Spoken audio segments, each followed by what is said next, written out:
Bonjour, mon nom est Vaya Touia. Vous allez m'entendre un peu tout à l'heure quand je vais présenter le référentiel qui fait l'objet de notre rencontre aujourd'hui. Euh, j'ai pris le micro parce qu'en fait, je vous ai vu tous assis dans le silence. Mais on attend quand même Isabelle qui arrive. Euh, et puis, c'était aussi une façon de vous dire bonjour à tous. J'espère que vous allez bien. Merci d'être venus. Merci d'être aujourd'hui là sur cette journée, qui est le lancement de notre spec économie régénérative dans une actualité aussi intense. Et merci Isabelle, comme ça je te passe le micro directement. Merci Vaya. Vaya a dû se présenter. Elle a animé tout le groupe de travail avec l'AFNOR pour aboutir à ce texte. Et donc, ça a été un copilotage entre l'entreprise Symbiotique et l'AFNOR. Et moi, je vous remercie vraiment d'être là. Et dans une actualité on s'est retrouvé dans cette actualité avec la date de la conférence de presse. Mais je pense que c'est une actualité en fait aussi importante, cette sortie de l'AFNOR-SPEC, économie régénérative, parce qu'en fait c'est le premier guide normatif de nature normative aujourd'hui sur l'économie régénérative, qui est un mouvement mondial. Et on est très heureux que ce soit en France que ça se produise. On est très heureux d'avoir piloté ça avec le groupe de travail, où des membres sont présents aujourd'hui, que vous pourrez questionner. Je présenterai après. Et c'est important parce que il n'y a pas seulement les élections américaines et la montée des populismes. Il y a aussi la COP16 qui est décevante sur la biodiversité. Il y a aussi la prochaine COP pour le climat. C'est tous ces enjeux bioclimatiques auxquels il faut répondre autrement. Et l'économie régénérative y répond autrement. Tant que nous avons un système économique qui crée des impacts négatifs, ce système majoritaire dans lequel on est, extractif et linéaire, eh bien, forcément, vous avez besoin de le réguler, diminuer ces impacts négatifs. Et plus il crée des impacts négatifs, et sans changer de système, plus vous avez besoin de contrôler, de réguler ce moteur qui n'est pas fait pour régénérer. Donc, changer de moteur économique a des conséquences pour toute la société, pas seulement pour les entreprises et les acteurs économiques, mais aussi pour les acteurs politiques et pour les acteurs sociaux. Parce qu'à partir du moment où, parce qu'on produit, on régénère les écosystèmes vivants, on régénère son milieu social, on régénère son milieu économique, alors le rôle du législateur et du politique n'est plus le même. Et on produit aussi pour la société un sens nouveau. C'est donc un défi systémique d'accès aux ressources, d'adaptation climatique, de résolution de cet équilibre entre les activités économiques et les limites planétaires. Eh bien, il doit être adressé de façon systémique, et c'est ce que fait l'économie régénérative. C'est pour ça que ce texte est si important aujourd'hui. Donc, notre conférence de presse va se dérouler comme suit. Donc, là, je reviendrai un petit peu sur l'introduction et le sens non seulement de l'économie régénérative, mais le sens de ce texte. Je tiens à excuser Mélanie Rimbaud, qui est clouée au lit avec la Covid et qui nous a vraiment accompagnés depuis le départ, en fait, c'est une aventure de 3 ans aujourd'hui. On a travaillé depuis 1 an, mais en réalité, l'aventure a commencé il y a 3 ans. Donc, Mélanie Rimbaud, responsable développement et stratégie performance durable des organisations à l'AFNOR, qui a vraiment accompagné depuis le départ l'aboutissement de ce texte. Donc, vraiment, merci à elle. Pauline Jory de l'AFNOR la représentera si vous avez des questions sur le processus, le rôle de l'AFNOR et ce que ça représente aussi pour l'AFNOR, ce nouveau texte. Vous avez, après avoir présenté le contenu du texte par Vaya, on passera à peu près 15 minutes de présentation du contenu. Eh bien, les membres du groupe de travail nous rejoindront pour que vous puissiez leur poser des questions. Donc, les membres du groupe de travail ne sont pas là. On était plus d'une vingtaine, mais Émilie Ries, directrice RSE du groupe Pierre et Vacances Center Parks, est là. Elle nous rejoindra. Ludovic Morawa de Haute-Savoie Habitat, chargé de la mise en œuvre de l'engagement responsable. Mathieu Wyss, directeur de l'implantation et de l'offre territoriale de Provence Promotion. Catherine Doriac, présidente de Fashion Revolution France. Élise Bourmeau, administratrice pour une agriculture du vivant et directrice conseil stratégie développement durable de Greenflex. Et je crois n'avoir oublié personne de nos membres de groupe de travail, si Mathieu Verillot. Mais comme tu n'es pas sur la liste, je vais dire ton titre comme je peux. Chargé impact et développement régénératif, je crois. Ça va? Chez AXA Climate, et qui a été, je remercie vraiment tous nos partenaires. Ce groupe de travail a été aussi un groupe qui a participé à l'ingénierie financière de cet AFNOR-SPEC. Et je tiens à remercier aussi l'écosystème Régène, qui est un écosystème d'acteurs du mouvement régénératif qui a permis l'accès libre au texte. Est-ce que j'ai oublié quelqu'un? Stéphane Paul, qui n'est pas sur ma liste non plus, et que je regarde en plus en présentant les membres du groupe de travail. Donc, président fondateur d'H2X Écosystème et qui a d'ailleurs publié une AFNOR-SPEC des écosystèmes symbiotiques, hydrogène et bas carbone. Donc, et c'est grâce à toi, finalement, Stéphane, qu'on s'est mis, nous aussi, sur la voie d'une AFNOR-SPEC. Voilà. Donc, ils seront tous là pour que vous puissiez poser les questions sur tous ces domaines qu'ils représentent, textile, tourisme, agriculture, énergie, assurance, développement économique, construction et architecture. J'espère que là, je n'ai oublié personne. Ah, pardon. Et nos amis guadeloupéens, Harry Osier-Lafontaine, directeur de recherche à l'INRAE Antilles et ancien président de l'INRAE des Antilles, donc l'INRAE étant l'Institut national de la recherche agronomique et environnementale française, et Henri Joseph, président fondateur de Phytobocase, qui est une entreprise agricole et de transformation des produits à vocation médicinale et cosmétique. Je voulais vous dire donc pourquoi l'économie régénérative. Je pense que j'ai expliqué pourquoi c'était si important et surtout de comprendre que c'est un mouvement mondial. L'économie régénérative est née avec l'agriculture régénérative d'Alan Savory dans les années déjà 70, à 50 ans. Ensuite, elle s'est développée au niveau du design et du développement régénératif, notamment par Regenesis Group dans le milieu anglo-saxon. Il y a beaucoup de mouvances du régénératif différentes dans le milieu anglo-saxon, mais aujourd'hui, la France, qui est arrivée plus tard dans ce domaine, a une position de lead au niveau économique. Parce que grâce à des événements et des initiatives comme le Grand Défi, comme la Convention des entreprises pour le climat, vous avez aujourd'hui des centaines d'entreprises, et on pourrait même dire des milliers, puisqu'on a atteint 2000 à peu près, entreprises aujourd'hui qui sont sensibilisées à la régénération et beaucoup sur le chemin de la régénération. C'est difficile.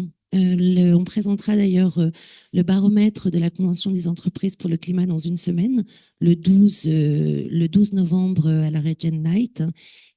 Mais c'est un horizon qui permet de redonner du sens à l'action et qui permet en fait d'aligner le dirigeant et ses équipes avec des valeurs écologiques, économiques et sociales. Pourquoi maintenant un texte de nature normative? Parce que finalement, c'est un des moyens les plus accessibles à des acteurs économiques pour pouvoir structurer leurs pratiques et structurer leur marché. Parce qu'aujourd'hui, ça permet d'avoir un consensus. Un mot que j'aime bien, mais qui est peut-être un peu compliqué, ça permet d'avoir une infrastructure de sens, c'est-à-dire des routes sur lesquelles on se comprend et grâce auxquelles on peut se rencontrer parce qu'on utilise en fait un langage similaire et des repères similaires. On avait besoin de ce texte pour pouvoir proposer une définition de l'économie régénérative.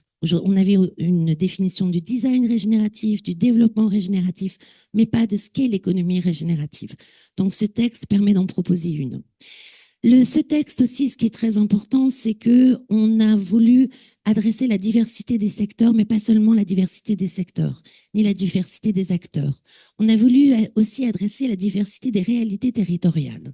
Et loin de vouloir être un texte seul de l'Hexagone et d'un pays continental en général, on a cherché à ce que ceux qui sont aux avant-postes des problèmes climatiques, biodiversité, mais aussi économiques et sociaux, soient présents en fait dans ce texte.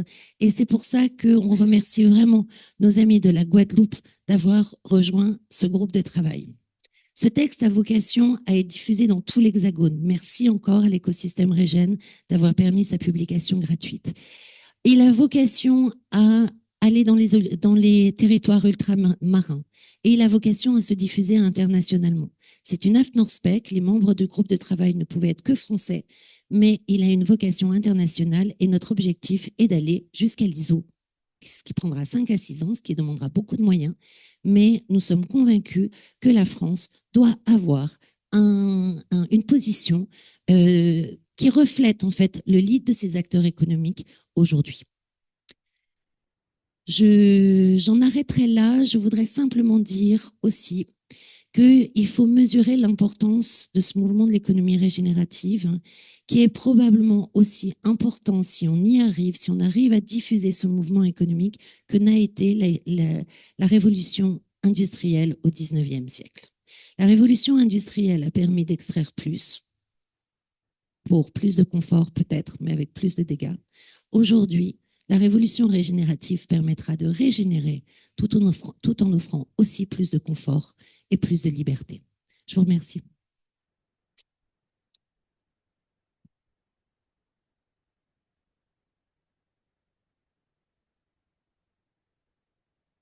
Merci beaucoup, Isabelle. C'est toi qui as le... Ah, d'accord. Bah, je pense que tu peux dérouler jusqu'au groupe, en fait. Après ces mots qui, je pense, aujourd'hui ont toute leur importance par rapport à l'ambition que de ce texte, de ce référentiel. Moi, je vais commencer à rentrer dans la machine parce que ce qui est aussi important, c'est que on ait aujourd'hui un guide qui soit praticable et on verra après tout à l'heure avec les différentes personnes qui sont ici, donc du groupe de travail, comment d'ores et déjà ils ont pu appliquer, mettre en œuvre certaines choses et comment en fait les feuilles de route peuvent se faire par la suite. On l'a dit, il était divers, le groupe de travail était diversifié dans sa représentation. Donc, on a des acteurs économiques et là, en fait, on a évoqué tout à l'heure l'énergie, la mobilité, l'agriculture, le textile, les assurances, le tourisme. Il y avait aussi, j'ai dit la mobilité, l'aménagement, la promotion d'activités. Et ici, en fait, il y avait des grandes entreprises, des startups, des PME. Et c'était vraiment la volonté du groupe de se dire, on fait un texte, mais qui va permettre aussi, hop, je sais pas comment vous voyez, qui va permettre aussi à qui ne soit pas une charge supplémentaire pour des petites structures qui sont souvent, quand on leur parle de guides ou de normes, et ce n'en est pas une, c'est une spec, mais qui se sentent souvent encore un truc en plus, quoi. Donc non, en fait, c'était plutôt un élan qu'on souhaitait donner. Ce qui était nécessaire, comme l'a dit Isabelle, puisqu'on a commencé à travailler sur des définitions et quelque chose de structurant, c'était de pouvoir s'appuyer aussi sur toute la documentation qui existait. Elle a parlé de 50 ans de théorie qui étaient documentées et c'était donc grâce avec nos partenaires chercheurs. Non, tu peux rester sur la slide avant. C'est avec nos partenaires chercheurs qu'on a pu effectivement discuter parfois de mots, et vous le verrez dans la définition, s'assurer que on avait cette cohérence et puis être très fin, très clair sur les définitions qu'on choisissait. Il y avait aussi donc des personnes donc deux organisations du milieu associatif, des pratiques aujourd'hui qui font partie des secteurs aujourd'hui qui sont en tension ou des milieux qui sont en tension, notamment par rapport à la régénération et qui ont besoin en fait aussi, eux, de leur révolution. Et puis, une collectivité non des moindres, la métropole du Grand Lyon, qui aujourd'hui est aussi aux avant-gardes sur ces sujets-là.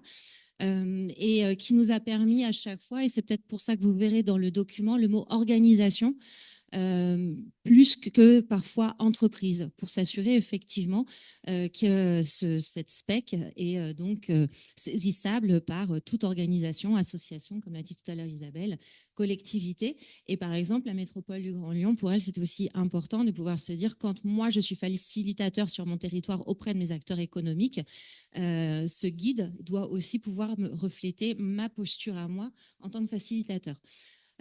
Voilà donc les personnes qui étaient là. Et ce qu'il ne faut pas oublier au centre, c'est la représentation du vivant. Alors, qu'est-ce que ça veut dire, la représentation du vivant? Un guide, c'est très analytique. Hein. On a fait un travail, donc c'était 3 heures, 4 heures parfois non-stop, comme je le disais, sur quelque chose de très analytique. On était accompagné par Serge Manjoubert, qui nous donnait des outils sur la gouvernance du vivant. Ce que ça a fait, c'est que ça nous a amené à aller chercher cette part de sensible. Et on le voit notamment dans cette journée que l'émotion est quand même un moteur de beaucoup de décisions. Et en fait, nous, l'émotion qu'on allait chercher, c'était la beauté, par exemple, que pouvait nous donner la nature, c'était la bienveillance dans le groupe de travail, c'était aller chercher dans cette part de sensible, pas forcément des logiques réactives, mais effectivement des émotions qui pouvaient nous amener à aller vers cette altérité qui est nécessaire quand on veut commencer à travailler en coopération et en alliance. Donc, je veux bien que tu ailles un peu sur l'autre slide.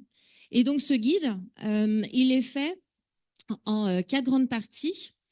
Il y a toute l'introduction qui nous permet effectivement de poser les cadres et les définitions. Et je vais revenir sur la définition qui nous intéresse, qui est bien celle de l'économie régénérative.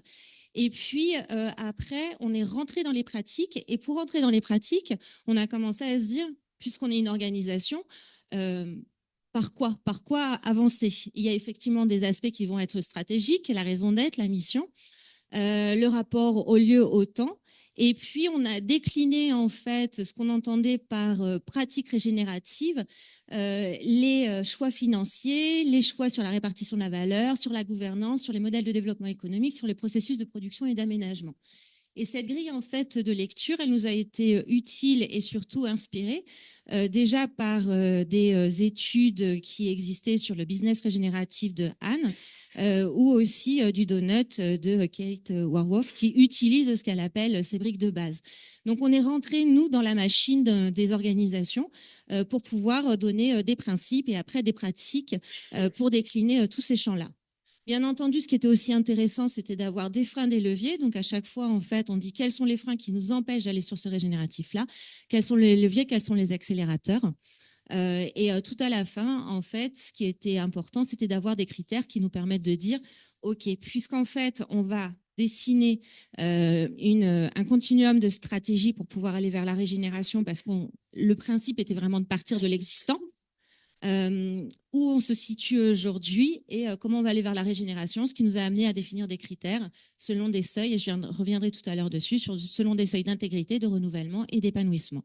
Donc en fait, le guide, il peut se saisir par la fin, par le début sur les concepts, ou par son centre où on a un tableau comme ça qui nous permet de revoir toutes les pratiques, les méthodes et les principes.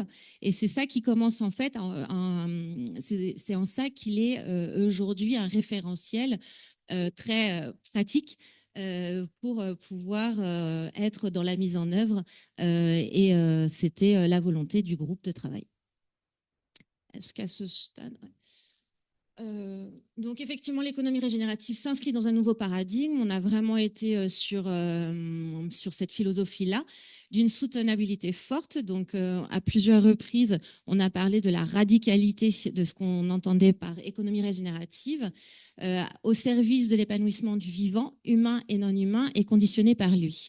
Et ce qui est important, c'est qu'on pose vraiment cette notion de vivant, humain et non humain, tout au long du guide. Et ce qui est aussi important, puisque parfois, en fait, il y a cette difficulté à trancher entre nature, environnement, écologie. Et ce sont souvent des choses sur lesquelles on se renvoie. Donc nous, en fait, ces mots ont été clairement tous définis.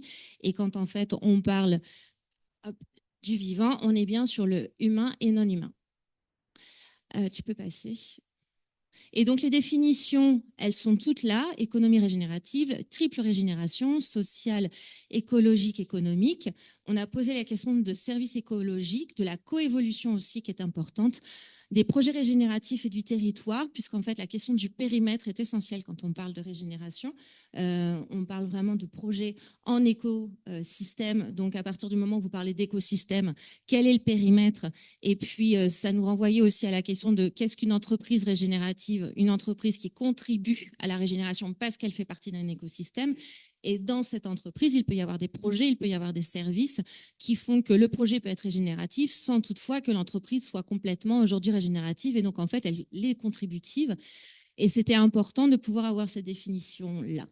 On a aussi parlé de l'articulation des pratiques régénératives et des limites planétaires. On a bien aujourd'hui ce référentiel qui est commun.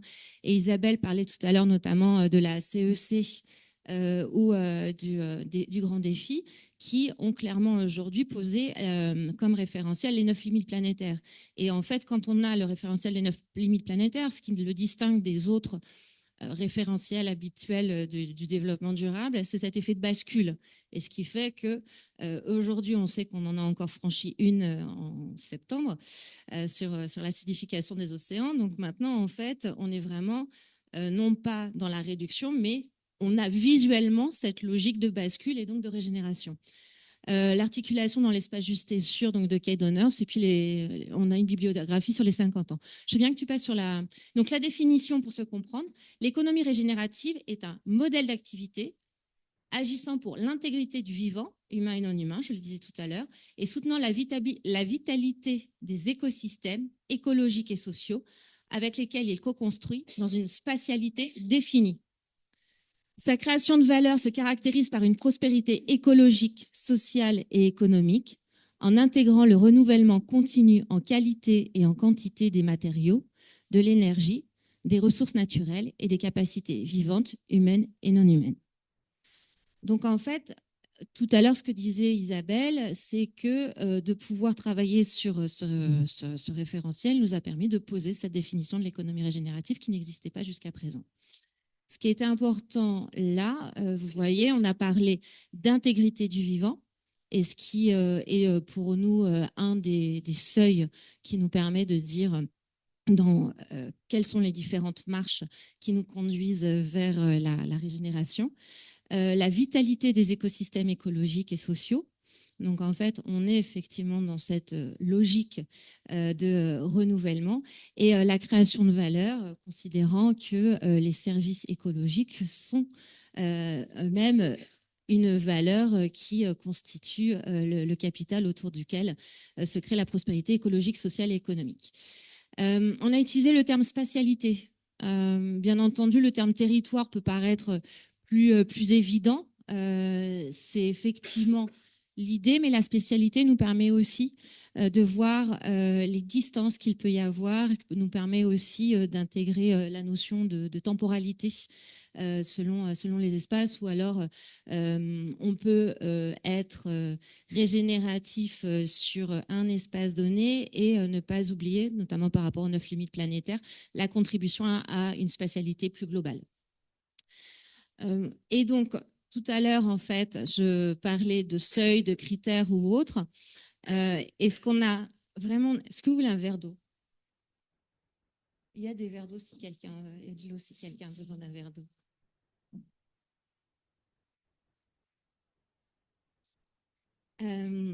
Et donc, ce qui était important, comme on le disait, c'était de pouvoir se dire, on parle de régénération, mais régénération par rapport à quoi? quels sont les modèles économiques aujourd'hui dans lesquels que l'on connaît. Il y a le modèle qui est peut-être le plus présent, omniprésent aujourd'hui, qui est l'exploitation. On externalise les impacts. Il y a celui de la réparation, où on va neutraliser les impacts négatifs. Donc, dans la réparation, il y a eu un dommage avant sur des écosystèmes et on va soit les restaurer, mais donc après le dommage, soit aussi compenser, ce qui peut être une action de réparation. Mais il y a eu un dommage. Préservation, ça veut dire que dès le départ, on a évalué la valeur d'un service écosystémique et donc on va conserver son intégrité et donc éviter les impacts. Et ce qui le distingue de la régénération, c'est que la régénération, on va aller sur l'activation d'impacts positifs nets. Et donc on se situe véritablement dans ce schéma des 4 modèles économiques qui avait été aussi posé par Regenesis et qu'on a ensuite, tu peux passer à la prochaine, et qu'on a ensuite décliné. Et vous ne voyez pas, mais je vais vous lire quand même quelques petits éléments. Vous vous souvenez tout à l'heure au milieu, quand je disais on est rentré dans la machine, on est rentré dans l'organisation, quel est son sens par rapport au lieu, quel est son sens, quelle est son orientation temporelle, est-ce qu'on est sur le long terme, est-ce qu'on est sur le court terme? Et c'est là en fait où vous voyez des principes qui permettent à chaque fois de distinguer ces composantes par rapport en fait à un modèle de régénération, à un modèle de préservation, un modèle de réparation et un modèle d'extraction. Et donc, juste pour vous donner quelques exemples, et puis après, j'en terminerai sur les principes et les critères.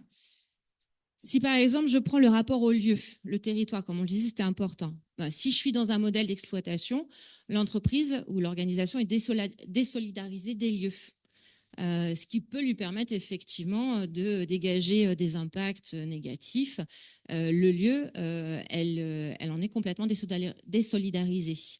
Alors que si on est dans un modèle économique régénératif, le lieu, il a un caractère unique. On va véritablement prendre le milieu pour le milieu écologique et culturel pour ce qu'il est. Et l'activité va être imbriquée au lieu dans son système socio-économique. Donc vous voyez qu'il y a c'est un des principes qu'on avait posé sur le lieu.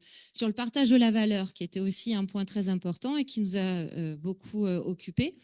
Si on est dans la case réparation, la valeur d'usage et économique, elle est répartie suivant des rapports de force qui peuvent être modérés ou affectés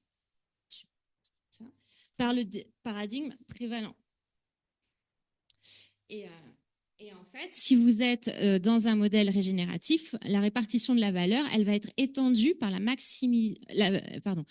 répartition de la valeur étendue induite par la maximisation des impacts positifs sur l'ensemble des parties prenantes et constituantes humaines et non humaines. Et donc, en fait, la décision, elle n'est pas décentralisée. On va véritablement être dans un partage de valeur qui va profiter à l'ensemble de l'écosystème.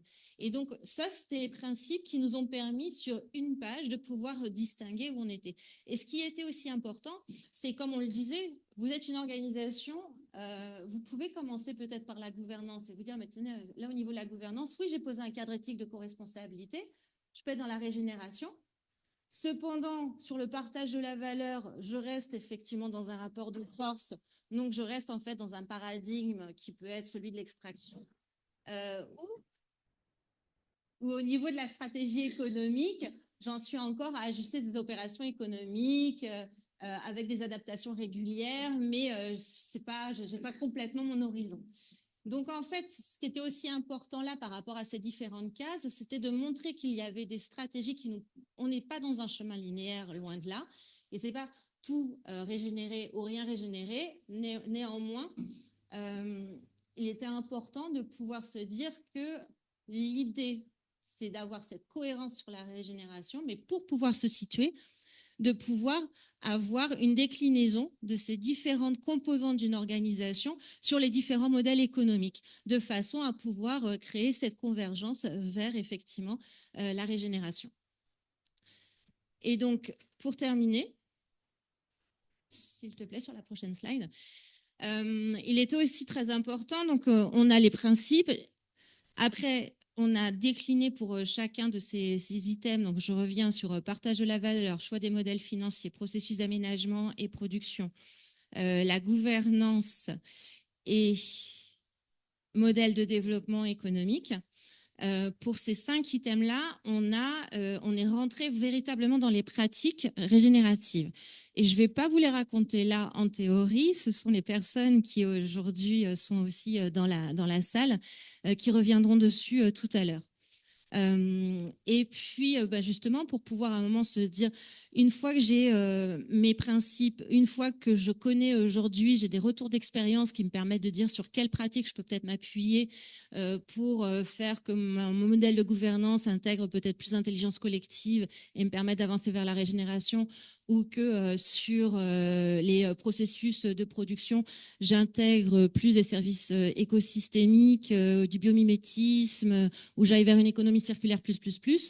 Qu'est-ce qui fait que je suis effectivement dans la régénération? On a posé donc un schéma à la fin qui nous permet de mettre ces pratiques à différents endroits et qui nous permet de dire, là, la pratique, elle est encore dans l'exploitation parce qu'elle est sous le seuil d'intégrité. Et le seuil d'intégrité, c'est-à-dire que quelque chose n'a subi aucune diminution, aucun retranchement. Il y aura des pratiques qu'on a posées dans la préservation, puisqu'elles sont entre le seuil d'intégrité et le renouvellement. On n'est pas encore totalement dans le remplacement d'une chose par une chose d'une même espèce dans la spatialité du projet. Et puis, le seuil d'épanouissement, et c'est là où on est dans la génération, c'est qu'en fait, on arrive à un état de pleine réalisation et de plein développement avec les pratiques qui permettent de rebooster, stimuler les services écosystémiques qui sont sollicités. Et en fait, ces critères, pour s'évaluer, on les a pour faciliter un petit peu les entrées, ce dont on s'est rendu compte, on le disait, elle est transversale, la SPEC, elle nous permet effectivement d'adresser des pratiques qu'on connaît plus facilement avec l'agriculture, notamment régénérative. Voilà. Et elle nous permet effectivement de pouvoir avoir des exemples sur la vitalité des écosystèmes écologiques, et ce qui apparaît peut-être plus intuitivement quand on parle d'économie régénérative. Mais en fait, ce qui était aussi important, c'était de se dire, mais finalement, en fait, si on a une économie régénérative qui ne s'adresse qu'au secteur primaire, la révolution dont parlait Isabelle tout à l'heure va être un peu plus compliquée. Et donc, on a dans cette grille, dans ce cercle, dans cette cible de critères, aussi des critères qui nous permettent d'intégrer le renouvellement des ressources naturelles, parfois en utilisant des services technologiques, de créer une prospérité économique et de soutenir la vitalité des systèmes sociaux, et je le disais aussi tout à l'heure par rapport à la gouvernance. Donc, par exemple, dans la régénération sur les systèmes sociaux, le business model intègre la montée en compétences et l'augmentation des capacités, c'est-à-dire des capacités d'agir et de vivre en liberté des parties prenantes et constituantes. Sur créer la prospérité économique, les investissements soutiennent la mise en place et le fonctionnement des écosystèmes économiques, écologiques et sociaux favorables à un développement régénératif de l'activité. Vous voyez, on a posé comme ça des critères qui ne sont pas des indicateurs. Ça a été une des grosses discussions du groupe de travail, de pouvoir avoir des indicateurs. Ce sera sans doute l'étape d'après, puisqu'en fait, aujourd'hui, des indicateurs à proprement parler régénératifs n'existent pas avec la possibilité de comparer ces indicateurs d'une organisation à une autre, d'où le fait de pouvoir mettre derrière ces critères des pratiques qui nous disent tout de suite où se situer, et donc tout ça dans l'idée d'une progression permanente et continue sur l'économie régénérative. Est-ce que vous avez des questions à ce stade ? Alors, le temps que vous ayez des questions, surtout pour le reste du groupe de travail, moi, ce que je vous laisse, c'était demander à Émilie et Mathieu, dans un premier temps, donc Emma Lyris, Pierre et Vacances, Center Park, et Mathieu Verillo, AXA Climate, notamment sur les pratiques, parce qu'une fois qu'en fait je vous ai donné, j'ai fait le décryptage de la SPEC, je pense que la première question, c'est comment on y va. Et il y a peut-être aussi une autre question, c'est comment on se situe. On s'est situé effectivement par rapport à des pratiques déjà existantes. Donc, il y a quand même quelque chose en ce moment par rapport aux personnes qui sont là. Ça peut être la SRD, la RSE. Et donc, RSE, régénération. Je t'ai le micro. Oui. Bonjour. Oui, merci beaucoup en tout cas de ce décryptage et la qualité de ce guide et la transcription aussi visuelle parce que c'est quand même hyper complexe et vous avez réussi à traiter avec les contributions de chacun un espèce d'écosystème de pensée avec des pensées souvent de très haut niveau. Donc, merci pour ça. La question RSE régénératif. Moi, je suis donc en charge de la RSE pour un groupe. On a très très envie, même en interne chez nous, au plus haut niveau, de dire mais allons vers le régénératif. Disons-le, ça donne le cap et puis et ce serait très positif. Sauf qu'en fait, la barre, elle est quand même très très très haute. Et tu l'as dit, hein, on parle carrément d'une révolution. Après, il n'y a pas d'autre chemin. Ça, moi, j'en suis convaincue, mais c'est un autre débat. La RSE, moi, ça fait quand même plus de 10 ans que je suis là-dedans. On est quand même passé, alors en anglais c'était très moche de dire du less bad, more good. Il y avait aussi le mouvement de l'entreprise contributrice, donc de contribuer à quelque chose. Avec le régénératif, là on passe vraiment un cap, mais qui est quand même archi intéressant. C'est la définition que tu rappelais, qui est d'agir pour l'intégrité du vivant et d'agir pour contribuer à quelque chose qui perdure, à la prospérité. Et ça met quand même on parle vraiment de modèle là, en fin de compte. On a parlé plus avec la loi Pacte d'élargir. On n'est pas là uniquement pour le bénéfice des actionnaires, mais aussi pour une contribution économique et sociale. Mais là, on est un petit peu, alors moi je ne suis pas la professionnelle de ça, il y en a peut-être parmi vous, mais sur la définition de l'investissement à un impact qui a vraiment pour viser d'avoir, avec des critères d'additionnalité, d'intentionnalité, vraiment une visée de provoquer un impact positif. Donc là, on a quand même vraiment un changement d'échelle qui se joue en fait plus au niveau donc, du modèle et de la vocation de l'entreprise. En fait, ce serait pour moi le régénératif, c'est la raison d'être que beaucoup d'entreprises, dont nous, on s'est défini, de l'appliquer, mais de faire en sorte tous les sujets que tu as évoqués, de gouvernance, du coup de financement. Donc, la RSE aidera beaucoup. Là, on est sur le bon chemin, j'espère, mais les 2000 acolytes de la CEC doivent faire beaucoup, beaucoup, beaucoup aussi être paramarraine de beaucoup d'autres pour qu'on puisse vraiment créer le mouvement.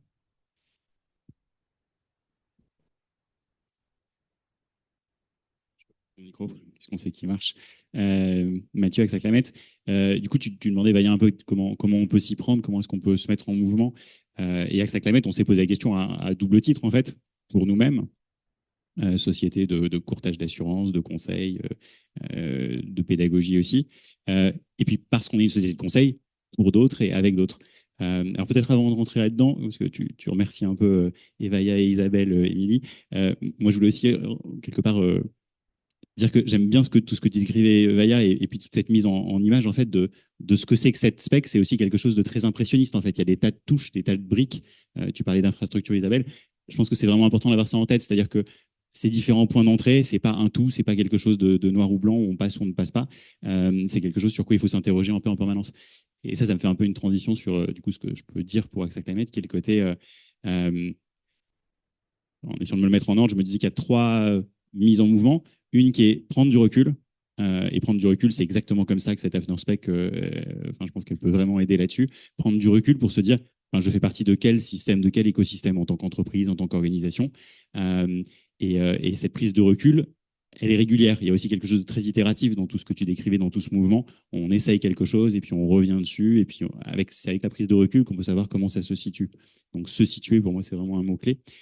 Donc nous, on peut faire ça, prendre du recul, se dire, Axa Climate, je suis un écosystème, je suis en lien avec d'autres, comment est-ce que je fais les choses? Et donc on en arrive au deuxième point, qui est la coopération, le truc vraiment, vraiment clé autour de cette spec et du régénératif. On ne peut pas faire les choses tout seul. Donc, c'est important d'identifier avec qui on peut travailler, comment on peut travailler. Et donc, des réseaux, ben, y a un tas de choses. Encore une fois, ce groupe, ça permettait d'en créer un.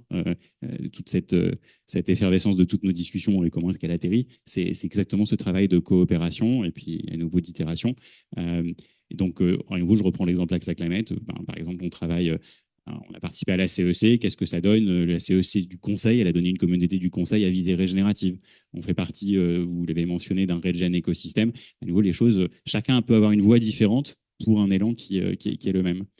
Et puis peut-être troisième idée, c'est au-delà de savoir où on se situe et de la coopération, c'est d'avoir une certaine modestie. En fait, il n'y a pas de il y a pas de règles noir sur blanc, il n'y a pas de méthode propriétaire, même venant du conseil. Hein, c'est vraiment une des réalisations qu'on a eues à travers la CEC et le conseil. C'est le conseil qui aurait une visée régénérative. Il ne peut pas être renfermé sur lui-même. Ça doit bien être un partage d'expérience, un partage d'idées. C'est quoi le partage d'une prise de recul, etc. Et donc, cette modestie-là, elle suppose aussi justement de reconnaître ce troisième point hyper clé dans l'aspect de, à nouveau, c'est pas 100% ou 0%, c'est se situer et c'est savoir qu'on a des briques et qu'on contribue ces briques en fait sur cette route que différentes personnes peuvent emprunter. Oui, oui, justement, sur le comment on s'y met, parce que c'est quand même un peu le cœur du sujet, maintenant qu'on y voit plus clair sur ce que c'est pas, et les différentes briques que tu évoquais pour y aller. Tout à l'heure, tu disais, Isabelle, un projet, une entreprise peut ne pas être régénérative, mais le projet déjà peut l'être. Et en fait, c'est ça, en fait. Contrairement à ce qu'on dit en ce moment sur la RSE, enfin depuis un bout de temps, il faut le passage à l'échelle parce que si ça reste de l'anecdotique, ça n'a pas d'impact.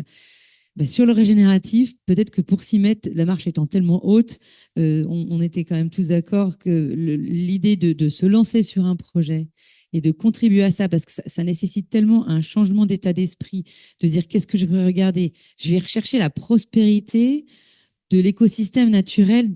Dites ça à un chef d'entreprise, il peut voilà, avoir un peu du mal à s'y mettre. Donc, l'aune du projet, du concret, et du coup, avec tout l'écosystème coopératif territorial, nous semblait une bonne maille. Oui, il y a une question. Pour le coup, je vais vous passer le micro. Et puis après, vous savez aussi qu'il y a d'autres intervenants si vous avez des questions sur des secteurs plus particuliers. Oui, bonjour. Lucie Pedrola pour RSE Data News. J'ai une question très basique et peut-être qui s'adresse plus à la FNOR, mais j'aurais bien aimé comprendre de base. Je suis venue sans savoir ce que c'était la différence entre une spec et une norme. Donc j'aurais bien aimé vraiment comprendre de quoi on parle. Et ensuite, ce que je me posais comme question, peut-être plus du coup aux entreprises, mais enfin non, il y a pas mal de monde qui peut y répondre, c'est quelle va être la différence entre donc cette spec et des méthodologies en cours de développement comme SBTN qui est ciblée sur la nature. Donc je comprends que le scope est plus large, mais qu'en même temps SBTN est plus avancé. Bref, qu'est-ce que ça apporte de différent, de plus, etc.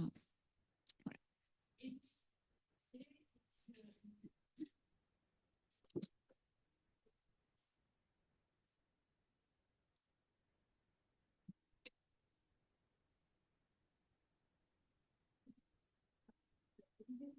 Je vais bien répondre aux deux questions qui viennent d'être posées. Qui touchent effectivement.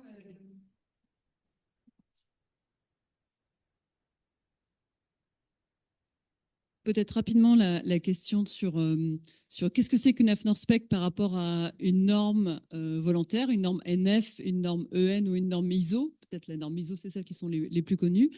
Il y a beaucoup de points communs, évidemment, entre les deux types de documents. Dans les cas, ce sont des documents d'application volontaire. Et donc, à chacun, après, à toutes les entreprises, les organisations, de s'en saisir d'une partie, s'en saisir dans sa totalité. C'est quand même en général l'objectif. Hein, c'est un document qui est complet. Une AFNOR spec, en général, est élaborée plus rapidement qu'une norme. Elle est élaborée dans un groupe qui, une fois qu'il est constitué, une fois qu'il a démarré, au départ il est ouvert, mais une fois qu'il a démarré, on reste dans ce groupe-là, alors que dans le cadre d'une norme, quelque part, nos règles autorisent à ce que toute organisation qui souhaite rejoindre au cours de route un projet peut le rejoindre. Et l'autre grande différence, c'est qu'une norme NF, à un moment, le texte, alors qu'il n'est pas encore finalisé, qu'il est encore à l'étape de projet, va sortir. Il va y avoir une étape de consultation publique. Et quelque part, c'est la raison pour laquelle souvent on élabore une spec, c'est qu'on veut aller plus vite, alors que cette étape de consultation nous rajoute 6 mois, alors que là, il y avait l'objectif d'élaborer un document en 6 mois. Oui, alors je vais répondre sur le SBTN. Élise Bourmeau, donc je suis donc administratrice de PADV et là, en ce nom premier aujourd'hui, mandatée par le conseil d'administration de PADV, puis je suis par ailleurs directrice conseil chez Greenflex qui m'a autorisée à participer. Cher ex-collègue d'AFNOR, parce que j'ai eu le plaisir de diriger le département adhésion d'AFNOR il y a quelques années, quand on m'a proposé de rentrer dans ce groupe via PADV, j'ai tout de suite dit oui, convaincu du collectif, j'y reviendrai. Et peut-être juste pour répondre, sur l'AFNOR Spec, quand j'étais chez AFNOR, j'en ai mesuré la puissance parce que notamment est sortie une des premières ASPOR Spec en France qui était sur l'économie circulaire et qui a carrément permis de positionner la France comme leader lors du G7, G7, hein, et de poser la vision française de l'économie circulaire. Donc j'ai vu la rapidité, l'agilité, la puissance politique d'une norme volontaire. La deuxième chose, c'est que la différence avec le SBTN, donc le SBTN pour tout le monde, c'est plus une méthodologie qui vise à bâtir une stratégie pour, on va dire, faire simple, faire avec la nature plutôt que contre la nature. Donc là, on est vraiment sur un des quarts du camembert qu'on vous a montré tout à l'heure, c'est-à-dire vraiment sur le vivant, comment on le préserve, comment on le régénère. On a vu que l'AFNOR-SPEC est plus large parce qu'elle considère plus dans une notion de planetary health que de One Health ou que juste de sphère biodiversité, que le vivant est une part importante et indispensable. On ne peut pas faire sans, évidemment, mais ça ne va pas suffire. Et si on prend le cas que j'incarne aujourd'hui à travers pour une agriculture du vivant, on voit bien que si on ne s'intéresse pas au bien-être de l'agriculteur, au problème de la relève générationnelle, au problème de sa formation, au problème de ses revenus, on va passer à côté de la capacité à mettre en œuvre cette transition agroécologique. Et donc, c'est ça la différence entre le SBTN et l'AFNOR-SPEC. C'est-à-dire qu'on touche plus là à un modèle, d'ailleurs, on en a pas mal discuté, qui n'est pas juste un modèle économique, mais un modèle de développement qui met l'humain et le vivant au centre. Et d'ailleurs, l'humain fait partie du vivant. Et quand la CSRD, on disait la RSE, ça doit rester large et puissant, et là, on peut commencer petit. Oui, mais avoir cet objectif vers lequel on tend, qui finalement est celui des humains il y a 200 ans, je ne dis pas qu'il faut revenir sur des pratiques ancestrales, mais c'est-à-dire d'être capable de faire qu'avec notre planète, avec les limites planétaires, de passer du linéaire au circulaire, comme le rappelait Isabelle au début, c'est un peu ça l'esprit de cette norme, finalement. Donc moi, juste pour boucler sur l'aspect collectif, il m'a paru complètement indispensable. Déjà, dans PADV, ça existe depuis 2018 et la société dans laquelle je suis aujourd'hui a été un des membres fondateurs. Je n'étais même pas encore arrivée. C'est déjà le mérite d'être un collectif très varié, PADV, donc pour une agriculture vivante. Mais tout de suite, j'estime que ce collectif n'est pas suffisant. Tant j'ai pu mesurer depuis 30 ans où je travaille dans ce secteur du développement durable pour l'agriculture, l'eau, l'énergie, les déchets, j'ai eu cette chance de voir un petit peu ces différents secteurs et d'être à la tête de fédérations, donc déjà de collectifs, et d'AFNOR ensuite, qui est une des plus grandes associations françaises, reconnue d'utilité publique avec une mission d'intérêt général. Voilà, tellement le collectif est indispensable et parfois pas suffisant. Alors je ne sais pas si on bascule dans les aspects concrets et vos questions, mais je peux vous donner un exemple très concret. C'est ce qui vient de se passer en Espagne pour moi, qui m'a beaucoup marqué, parce que finalement, on dit c'est la bétonisation. C'est certes la bétonisation, donc il y a des gens dans le groupe qui s'occupent de ça, dans notre groupe, des aspects urbanistiques, etc. Mais c'est aussi, vous avez vu, c'est pas que de l'eau, il y a de l'eau boueuse. Donc les sols, ils viennent d'où? C'est parce que les sols, et donc on refait le lien avec l'agriculture, et tout est lié. Les sols, ils viennent de l'agriculture parce que les sols sont asséchés et n'ont pas pu absorber l'eau. Et pourquoi ça me remue tant que ça? C'est parce que j'ai fait partie d'un collectif de façon très humble il y a 20 ans, précisément. La Commission européenne a lancé un travail pour sortir une directive cadre sur les sols, qui est le seul milieu aujourd'hui qui ne soit pas réglementé. Et aujourd'hui, le seul texte qui n'est pas encore paru du Green Deal, c'est la directive sol. Il y a une stratégie européenne sur les sols. La directive cadre sur les sols qui devait sortir commence à changer de nom et à s'appeler directive de surveillance des sols. Vous voyez tout l'enjeu? Il y a 20 ans déjà, j'ai fait partie d'un groupe de 500 experts européens mandatés par la Commission européenne pour travailler sur matière organique et biodiversité. Et le texte, à l'époque, n'est pas paru parce que 3 grands pays, la France, l'Allemagne et l'Angleterre, ne sont pas mis d'accord sur le maillage d'analyse des sols. Le sol est un bien commun, mais est un bien commun privé. C'est aussi le capital de production de l'agriculteur qui a tout intérêt à en prendre soin. Mais en prendre soin, ça veut dire changer de pratique, de système de production. Je m'arrête là, mais voilà, c'est un témoignage.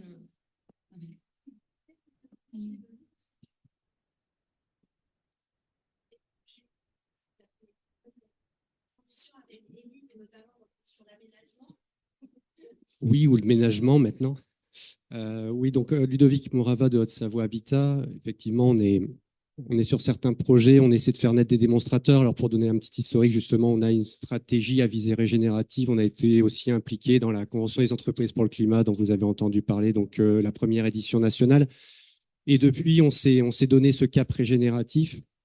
Et comme on l'a dit, avec l'idée vraiment de l'installer dans notre stratégie de développement, c'est une ambition qui peut justement motiver des intentions fortes. Et on a besoin de ce genre de guide pour appuyer des démarches, pour les faire connaître, pour parler le même langage, comme on l'a dit. Donc, partager en fait des communs, c'est hyper important parce qu'on a besoin de coopérer et de ce fait de partager avec des acteurs qui sont plus ou moins éclairés dans ces domaines, qui sont plus ou moins engagés dans ces domaines. Et en fait, là, c'est des véritables points de soutien, des points d'appui sur lesquels on peut avancer ensemble quand on cherche à assembler et trouver des alliances nouvelles avec des collectivités territoriales, avec des acteurs économiques locaux, etc. Donc, la question était plutôt sur cette volonté aussi de faire émerger des démonstrateurs. On a besoin justement d'avoir des témoignages, des illustrations pratiques de développement de cette économie régénérative. Pour exemple, là, on vient de terminer une recherche-action parce qu'on est quand même dans des phases exploratoires sur l'ensemble de ces domaines, de ménagement, par exemple, d'un espace.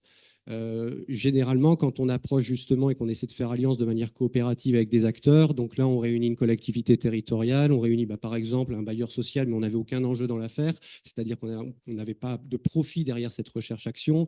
On a par exemple un maraîcher, donc culture agricole urbaine, qui avait déjà développé des choses. On a des équipes municipales qui sont sur site, donc vous voyez, associées à de l'emploi, etc. Ça veut dire qu'on peut regarder toutes les composantes. Et quand on travaille avec ces partenaires-là, et qu'on s'avance justement avec des documents robustes qui nous permettent de décrire ce que c'est qu'une démarche à visée régénérative, ça permet en fait d'avancer. On a mis 1 an pour finalement se faire à peu près comprendre, entendre sur des besoins vitaux. On a parlé tout à l'heure de santé commune, on a parlé d'aménagement et de ménagement des espaces, on parle de comment on peut habiter un territoire autrement. Quelle est sa relation au territoire?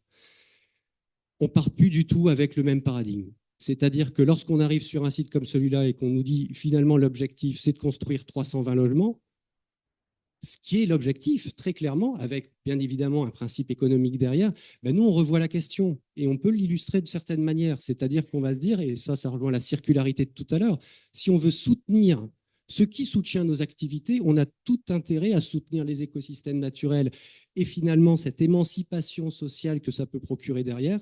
Et on se donne une toute autre vision de comment on appréhende le sujet.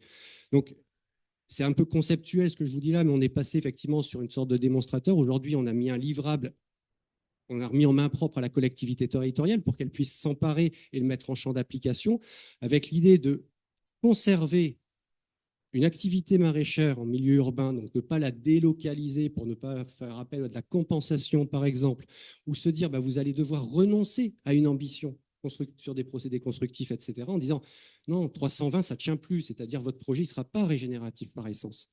Il va falloir regarder d'abord d'autres ressources vitales, d'autres points de soutien qui sont l'alimentation en eau, qui sont l'ensoleillement pour de l'agriculture urbaine, qui sont l'artificialisation des sols et ramener de la pleine terre en milieu urbain. Donc finalement, le prisme y change complètement.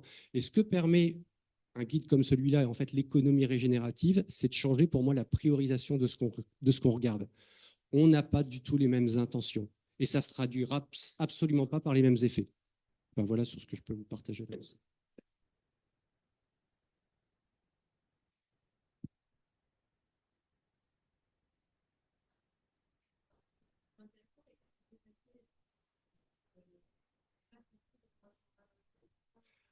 Alors nous, on se met au service des politiques de l'habitat, c'est-à-dire qu'on est un acteur, on est un bailleur social. Hein. On n'est pas d'ailleurs, on nous a présenté, et je le comprends, on fait des raccourcis sur architecture, urbanisme. Non, on est surtout dans l'accompagnement des habitants, mais c'est autre chose. Là, en l'occurrence, on n'avait pas de profit, sauf qu'on a effectivement cerné que sur cet espace urbain-là, il y avait des gros enjeux. Il y avait des gros enjeux économiques. C'est au cœur d'Annecy, à côté du lac. Donc, en foncier, il y a une importance très importante en termes de capital économique. Mais on a voulu jouer justement avec une collectivité territoriale qui est réceptive à ces sujets en disant on peut le travailler autrement. Et vous pouvez peut-être justement renoncer à une part de cet habitat alors qu'on est dans une crise de logement sévère. Pour autant, si on retient des bénéfices sociaux et des bénéfices environnementaux au profit d'un commun, est-ce que ça peut faire changer la donne? Aujourd'hui, en tout cas, on a des élus qui sont partie prenante et contributive et qui ont pris des engagements politiques justement pour revoir la copie. Parce qu'on a besoin de ces démonstrateurs, encore une fois, pour faire exister là ce dont on parle. Et aujourd'hui, les projets d'aménagement urbain régénératif, on ne connaît pas, à proprement parler. J'aimerais aussi ne pas oublier nos amis de Guadeloupe qui évidemment n'ont pas pu se déplacer. Ça aurait été un peu dommage au niveau de l'empreinte carbone de venir de Guadeloupe pour 2 heures et de peut-être leur donner la parole pour savoir aussi leur point de vue et ce qu'a apporté l'ASPEC et que vous puissiez aussi poser des questions. Henri, vous êtes là? Je suis là pour Henri Osier-Lafontaine. Je ne sais pas si Henri a pu se connecter. Donc, je ferai un témoignage très court pour dire que ça a été une aventure passionnante que de réfléchir avec ce collectif hein, à la manière dont on peut décliner donc, les principes de l'économie régénérative et comment les appliquer. Et tout ça à travers une série de témoignages et d'exemples très concrets. Alors, de notre côté, pour nous, c'est une avancée très, très importante par rapport à nos systèmes insulaires hein, qui sont, comme on le dit, fragiles et vulnérables. Et dans la Caraïbe, nous avons initié une démarche qui s'inspire un petit peu de ces principes, mais que l'on va consolider avec tout ce qu'on a pu mettre en place dans la FNORSPEC, économie régénérative. Donc, je vais témoigner très rapidement du projet CambioNet, qui est le Caribbean and Amazonian Bioeconomic Network. C'est un projet donc, qui cherche à poser un cadre hein, pour accélérer la transition bioéconomique et agroécologique de nos systèmes agricoles et alimentaires. Et donc, ce qu'on a fait dans ce projet, c'est déjà considérer une réalité géographique qui est balkanisée. Donc, c'est la Grande Caraïbe, hein, avec les Grandes Antilles, les Petites Antilles, le plateau des Guyanes. Donc, c'est des appartenances différentes, des fonctionnements qui sont souvent différents. Et donc, alors qu'on partage un espace commun. Et donc, comment faire commun justement autour de valeurs et de principes forts qui nous rassemblent? Alors, ça a été l'un des premiers résultats concrets du projet CambioNet, c'est de rassembler un consortium assez conséquent autour des principes de l'agroécologie, de la bioéconomie, de l'économie régénérative, hein, qui pointait un petit peu déjà à cette époque, l'économie symbiotique. Et puis, donc, parmi les résultats vraiment structurants, c'est la mise en place d'un dispositif hein, donc, pour la coopération régionale, donc avec des instruments qui ont été donc élaborés petit à petit, mais qui font vraiment sens aujourd'hui dans cet espace-là, à savoir un système d'information. Il y a déjà beaucoup d'informations, comment la rassembler, comment la capitaliser, en faire des éléments de connaissance hein, donc pour les principaux bénéficiaires, utilisateurs. Un deuxième élément fort, c'est donc la création d'une plateforme en réseau avec des laboratoires vivants qui travaillent sur des thèmes complémentaires et qui permettent de la mobilité, des échanges hein, entre les différentes régions de la Caraïbe. De le renforcement des capacités avec des CambioNet Technical Schools, donc des écoles techniques hein, qui permettent effectivement de travailler au renforcement des capacités. Et puis un dernier élément qui est tout aussi important, c'est la mise en place d'un observatoire caribéen amazonien sur la bioéconomie et sur les agricultures. Voilà, donc cet espace est désormais constitué le consortium est en place et je pense que l'économie régénérative telle qu'elle a été réfléchie et consolidée à travers ce document va nous être d'une très très grande utilité pour les actions à venir. Merci beaucoup, Harry. Est-ce que vous avez des questions? Parce que moi, sinon, j'ai des questions. Sinon, on vous entendra pas.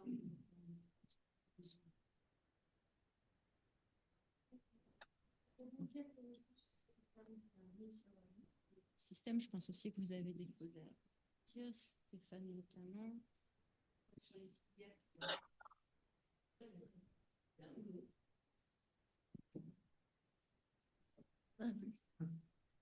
Oui, alors moi, je suis Catherine Doriac et je suis intervenue sur notamment l'industrie textile, qui est une industrie très délétère, hein, on le sait au niveau mondial, parce que c'est complètement globalisé. Et en fait, en France, on est leader sur des matières naturelles. Alors, quand je dis leader, je ne parle pas du coton. Le coton, c'est 25% des pesticides dans la planète entière. On ne cultive pas le coton en France. Par contre, on a le lin, on a le chanvre et le retour de la laine locale. Pourquoi c'est important d'en parler? Parce que ça rejoint les problèmes d'agriculture. Évidemment, ces matières sont des matières naturelles qui sont cultivées sur des sols sains. Et pour l'élevage, c'est pareil, hein. Aujourd'hui, en France, on a quelque chose qui est intéressant. C'est le retour d'une industrie textile qui avait presque complètement disparu. Et presque complètement disparu depuis les années 70. Donc, ça, très longtemps, c'est au siècle dernier. La laine a disparu de France, le chanvre a disparu après le plan Marshall, le lin est resté parce que les liniculteurs étaient bien plantés dans leurs bottes et sur leur terroir. Mais on avait donc depuis les années 80, 90, une industrie complètement globalisée à base de 65% des textiles. Là, je ne parle pas que de vêtements, hein, je parle de textiles. On est entouré de textiles. Il y a des textiles pour la maison, il y a des textiles dans les voitures, il y a des textiles partout. En fait, on est entouré de textiles. Et au fond, on est entouré de plastique parce que 65% de ces textiles sont à base de polyester. Et donc, avec tous les dégâts que ça engendre sur la santé publique, notre santé, la santé des travailleurs dans le monde et la santé de l'environnement. Alors aujourd'hui, moi, je ne vais pas vous embêter très longtemps avec toutes ces histoires, mais simplement, je voudrais souligner l'importance de nos acteurs des filières françaises, et notamment la filière lin. Donc ça, on en a parlé, ça c'est connu, ça c'est voilà, c'est une filière qui est bien vaillante. Le retour du chanvre, et ça c'est quelque chose d'hyper important. Et pour le retour du chanvre, ça se passe plutôt en Occitanie.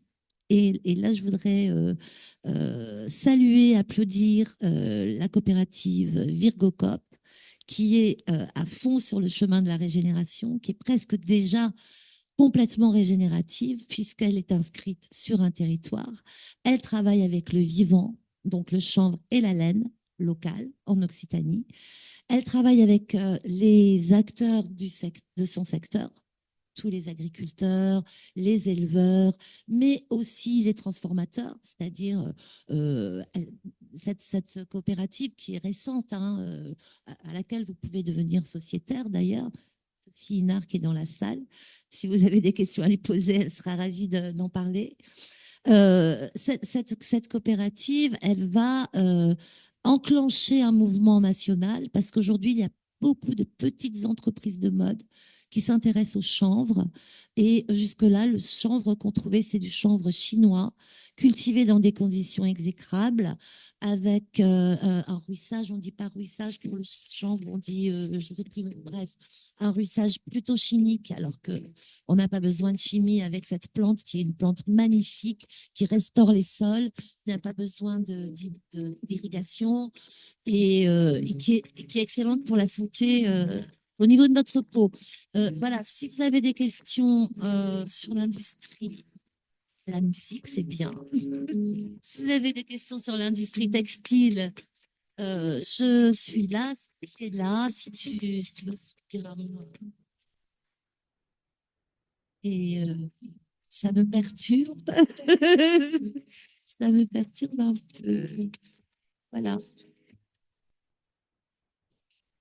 PADV que je représente aujourd'hui, on va parler des réflexes, on a PADV que je représente aujourd'hui.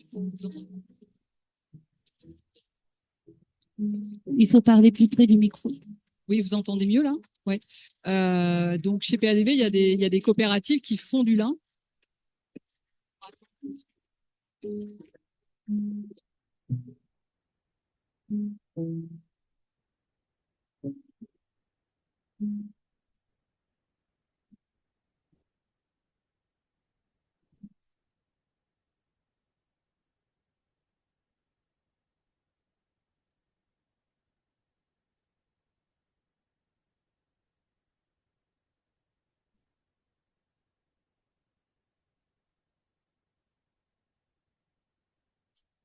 Oui, très rapide, non, mais c'était pas prévu, mais merci Catherine, merci de me donner la parole en quelques mots sur Virgocop. Oui, j'en profite parce que on est une entreprise pas vraiment comme les autres, on est une SIC, SCIC, Société coopérative d'intérêt collectif, c'est-à-dire qu'on est une communauté de citoyens et de collectivités et d'entreprises qui se sont réunis pour agir pour un bien collectif qui est le secteur textile, pour refonder en fait le secteur textile. On est un tout petit peu aidé par l'État, mais très peu, la majorité du capital et nos investissements vient du capital social que les sociétaires ont investi pour qu'on relance les filières du chanvre textile et de la laine en France. Qu'aujourd'hui, on a relancé la filière du chanvre textile en bio. On est un des 2 seuls acteurs en Europe et au monde, a priori, puisque la France est le 2e producteur de chanvre au monde. Donc, on a relancé cette filière et on travaille vraiment du chanvre jusqu'au tissu avec une usine de transformation du chanvre qui est située à côté de Toulouse, qui est une petite usine de transformation du chanvre qu'on veut dupliquer sur le territoire. On est en open source, on accompagne des entreprises qui veulent elles-mêmes dupliquer notre modèle de chanvrière sur le territoire français et européen. Et on a relancé un atelier de tissage qui partait à la délocalisation, enfin dont tous les outils partaient en Turquie. Un des deux ateliers de tissage capables de faire du 100% chanvre, du tissu 100% chanvre en Europe. Voilà, c'est pas pour crier cocorico, dire on est leader partout, mais en fait, ce qu'on veut chez Virgocop, c'est fonder un modèle de filière textile, de secteur textile basé sur la coopération, sur le naturel et sur le territoire. Donc, on veut vraiment être un monde textile, enfin bâtir un monde textile régénératif. Je voulais juste dire, il y a des coopératives qui produisent beaucoup de lin chez PADV aussi. Je crois qu'on est premier mondial. Moi, je suis en contact avec une coopérative, avec 2 coopératives qui produisent du lin, personnellement, professionnellement. Et effectivement, le lin sert, ou le chanvre ne servent pas, d'ailleurs, il produit aussi un peu de chanvre, ne servent pas que à faire du textile, mais aussi à faire des matériaux, donc notamment à alléger les véhicules, parce qu'il y a des systèmes de presse, et donc ça vient se substituer au plastique. Et au sein de Greenflex, par ailleurs, l'Europe s'intéresse quand même à la bioéconomie, peut-être pas assez de façon aussi marquée qu'aux États-Unis où on parle de bio-préfère. Il y a un gros programme sur le bio-préfère, c'est-à-dire le matériau biosourcé. Mais l'Europe nous a permis, nous, d'animer un réseau, de mise en réseau d'acteurs européens de la bioéconomie dans lequel on a fait une place au chanvre, mais aussi à la méthanisation, à l'économie circulaire des engrais, etc. Finalement, pour montrer qu'on pouvait faire beaucoup de choses à partir du vivant et finalement que l'agriculture rend des services écosystémiques de production, d'approvisionnement, des services écosystémiques d'épuration, d'éviter les catastrophes, comme je l'ai dit. Voilà, je m'arrête là. Mais, et donc, PADV a des approches territoriales, notamment soutenues par BPI France en ce moment, parce qu'en fait, le lin est un des éléments dans la rotation. Et donc, après, l'idée, c'est de voir comment l'ensemble de la rotation de l'agriculteur va permettre de préserver et mieux de régénérer son capital de production, notamment qui est le sol. Je pense que je voudrais insister sur... Vous voyez ces exemples, Cambionnet, qui concernent plus de 10 pays des Caraïbes, un écosystème, Virgocop, qui est sur toute une région, avec aujourd'hui des dizaines, voire des centaines d'acteurs dans sa coopérative, donc il y a encore un écosystème pour une agriculture du vivant. Idem, une association en fait du producteur au transformateur et tous les métiers qui est encore un écosystème, et au niveau national, en fait, c'est peu relayé dans les médias. Mais on voit bien l'importance. Parfois, on se dit, mais qu'est-ce qu'on va faire par rapport à cet énorme problème qui nous dépasse? En réalité, les acteurs se structurent, sont en train de se structurer, créer ces écosystèmes qui ne sont pas des écosystèmes verticaux, donc on les voit pas quand on regarde vers là-haut et on a tendance un peu trop à regarder vers là-haut. Ils sont plus horizontaux au niveau des régions et des pays, mais ils agissent et ils sont très importants. Et pour rebondir sur cette notion d'écosystème, j'aimerais justement, H2X écosystème, que tu puisses en parler, Stéphane.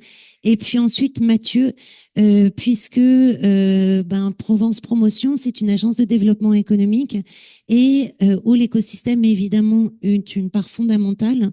Et comment on crée avoir ton point de vue aussi après, Stéphane, sur comment créer des écosystèmes régénératifs territoriaux. Merci. Merci Isabelle. Alors tout d'abord, je tiens à remercier effectivement l'Institut Symbiotique, Isabelle, Vaya, de nous avoir permis de rejoindre ce groupe de travail. Ça a été passionnant et je suis ravi d'être ici aujourd'hui. Nous, Provence Promotion, donc on est agence de développement économique sur Aix-Marseille, sur les Bouches-du-Rhône. On a eu la chance de participer aussi à la CEC en Provence et en Corse, où là, j'ai pu me rendre compte, notamment avec le nombre et la qualité des entreprises qui étaient présentes, qu'il se passait quelque chose autour du régénératif. Il y avait des groupes comme Honnête, comme l'Occitane en Provence, comme le Crédit Agricole Alpes-Provence. Donc, c'est quand même pas des petits acteurs qui s'intéressent à comment finalement transformer leur modèle d'affaires et pouvoir intégrer les limites planétaires, comment tenir compte de l'impact de leurs activités sur le vivant, humain, non humain. Donc, tous ces sujets qu'on a adressés ensemble sur cette normalisation, en tout cas une étape vers la normalisation d'économie régénérative avec cette SPEC AFNOR. Alors nous, sur notre activité, notre cœur de métier, on est sur l'attraction de nouvelles activités au sein de ce département des Bouches-du-Rhône, c'est-à-dire qu'on accompagne des entreprises qui ne sont pas encore présentes sur ce territoire. Donc ces nouvelles activités, de par leur caractère justement, ex nihilo, ont cette capacité finalement, peut-être plus que d'autres, à porter des projets régénératifs, du fait qu'elles n'ont pas forcément à transformer des activités existantes sur un territoire.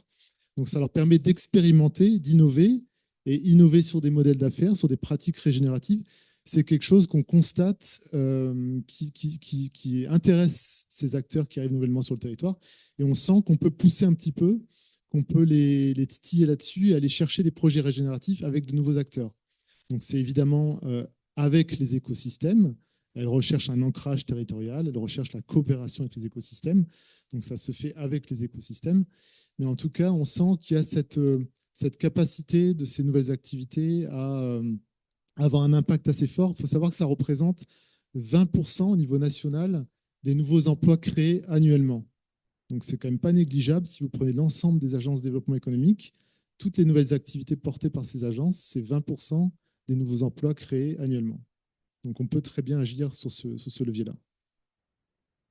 Stéphane, tu voudrais justement témoigner un peu d'H2X écosystème qui est un peu régénératif, natif aussi.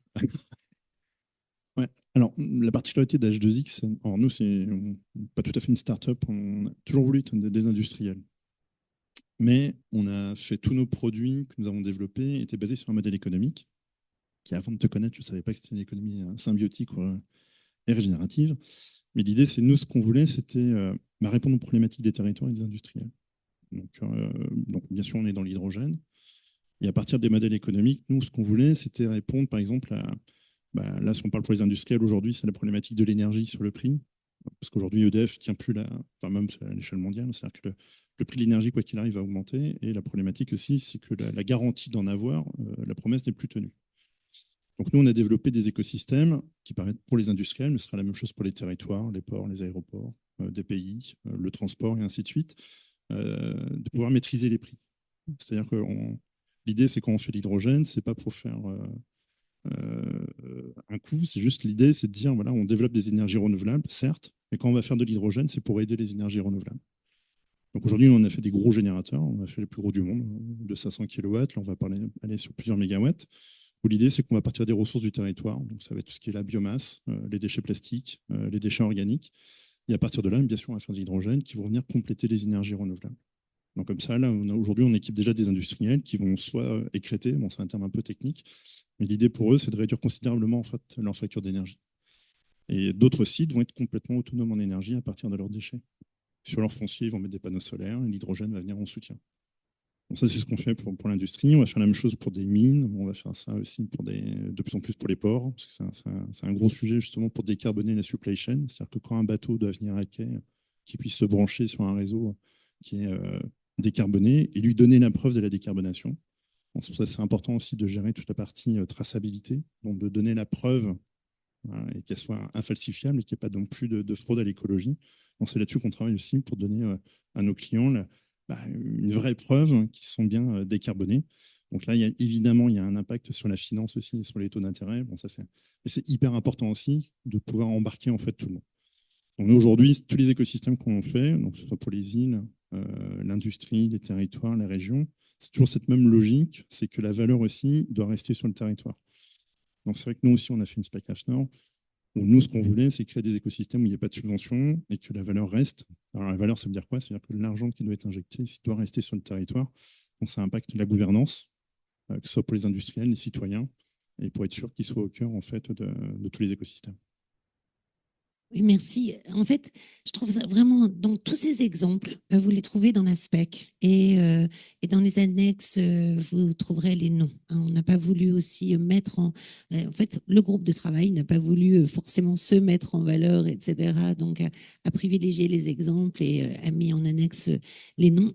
Mais on a bien là, on voit bien à travers ces exemples la spécificité du régénératif, qui n'est pas de contraindre son modèle économique par rapport à des limites planétaires, mais de coupler sa création de valeur à la possibilité de son milieu écologique, économique et social à en créer. Il est au service, en fait, au service de son entreprise, mais aussi de son milieu écologique, social et économique, qui, en lui en permettant de créer de la valeur, va favoriser la création de valeur de l'acteur économique au départ.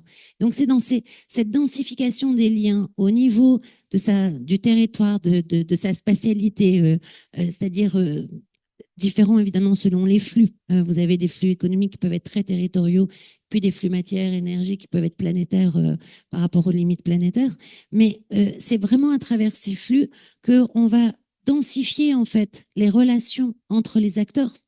C'est des impacts positifs. Au niveau économique, ça veut dire de la diminution des charges, ça veut dire de ce qu'on l'a beaucoup d'ailleurs chez H2X, mais chez vous aussi, etc. C'est la disponibilité de nouveaux facteurs de production. Et c'est aussi la possibilité souvent d'avoir un meilleur accès à son marché. Donc, tous ces impacts positifs les uns sur les autres, évidemment, favorisent la coopération. Parce que dans une économie extractive, linéaire, qui a majoritairement des impacts négatifs, c'est plus difficile de coopérer avec quelqu'un qui a des impacts négatifs sur vous, même s'il est très gentil, qu'il essaye de diminuer ses impacts, il en a quand même. Et donc, la coopération est beaucoup plus difficile. Cette économie régénérative, c'est pour ça qu'elle porte en elle la coopération, c'est pour ça qu'elle va faire de la croissance économique territoriale. Et dans l'aspect qu'on a essayé de montrer, en fait, tout ce continuum entre, forcément, OK, vous allez faire un modèle de développement, mais qui inclut vos parties prenantes. Donc, en fait, ça pose déjà des questions de gouvernance. Et puis, en fait, votre aménagement des sites, on l'a vu avec ton exemple, Ludovic, là aussi, ça pose directement des questions de gouvernance. Donc, en fait, toutes ces dimensions stratégiques de l'organisation, qu'elle soit une entreprise ou un autre acteur économique, en fait, ne cessent de dialoguer les unes avec les autres entre l'aménagement du site, les processus de production, la gouvernance, les choix financiers, les modèles de développement et les modèles économiques. Mais à partir de ce moment-là, quand on réussit, ce qui n'est pas facile parce qu'on est dans un système qui ne le permet pas aujourd'hui, en fait, qui fonctionne exactement à l'inverse, eh bien, on a des niveaux de croissance très intéressants parce qu'on a la densification de ces liens au niveau du territoire. Et parce que, en fait, on va chercher la qualité de son milieu qui, lui, va nourrir la croissance. On ne va pas chercher la croissance. C'est ça le paradoxe. L'organisation ne va pas chercher la croissance directement. C'est en nourrissant son milieu que vont apparaître les opportunités de croissance qu'on n'avait pas forcément prévues. Vous avez oui, et sinon des questions encore?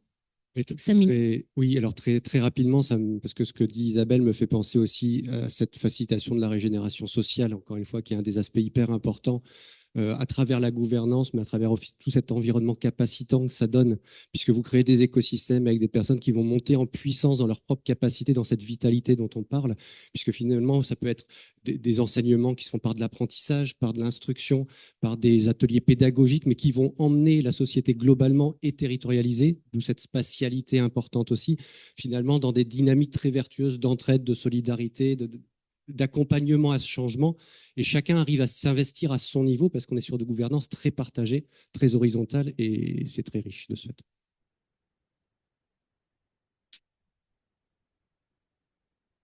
Si. Je vais revenir sur une question très générale, mais j'avais échangé auparavant avec des acteurs qui mettaient en place la logique régénérative, et ils me disaient eux-mêmes, on en avait discuté de fait, ils me disaient eux-mêmes que le terme régénératif ne les mettait pas forcément à l'aise parce que je comprends qu'il englobe une logique systémique, que ça peut être régénératif du social, mais qu'on ne parle pas forcément de régénérer la biodiversité au sens propre. Tout dépend des cas, tout dépend tout dépend des cas. Mais que du coup, je me pose la question en termes tout simplement de communication, sur ce terme de régénératif qui peut...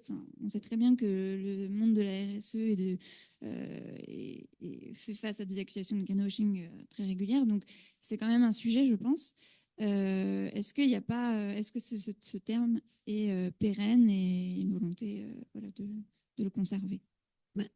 Je me permets juste de dire, au niveau du vocabulaire, voilà, c'est comment un projet, alors parfois le projet est à la taille de l'entreprise, mais pas toujours, va contribuer à une économie régénérative. En fait, on peut dire à visée régénérative ou va contribuer à cette économie régénérative. C'est pour ça que l'AFNORSPEC, on a tenu à ce qu'elle soit une AFNORSPEC de l'économie régénérative parce que c'est très rare que l'entreprise seule puisse être régénérative.